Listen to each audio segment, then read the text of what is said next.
Assalamu alaikum hurmatli obunachilar, yana bugun nima etdik? Mashinka geldik.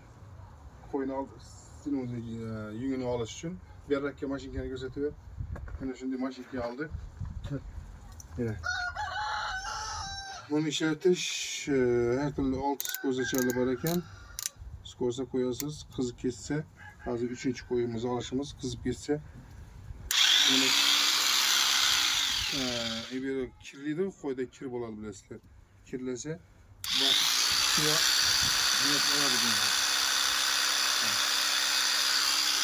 Bunda kiri ketadi ekan. Keyin boshida ekansiz olib.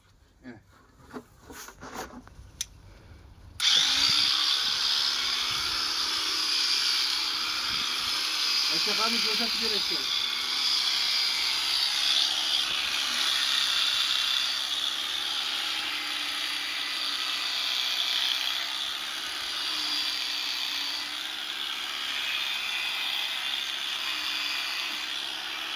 Az kir bolup tuttular mı? Bu taze boşa kir atıp alalım.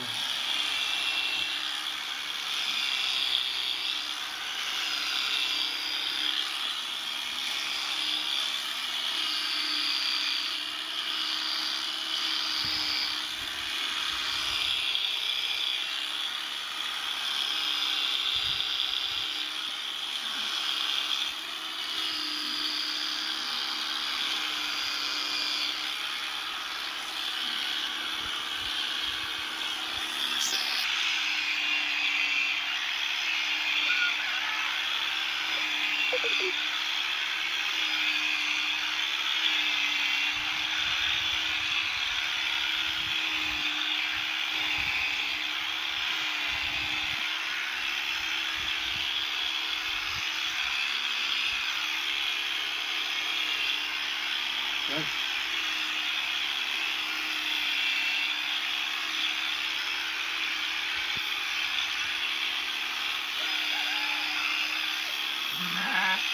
Hava sakın altında.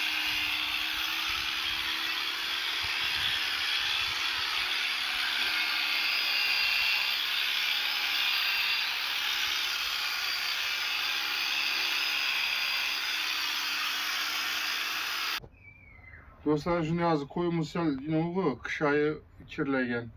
Sen kıyım bolup tuttu, yuğunlanmayı alsa zor aladığı için.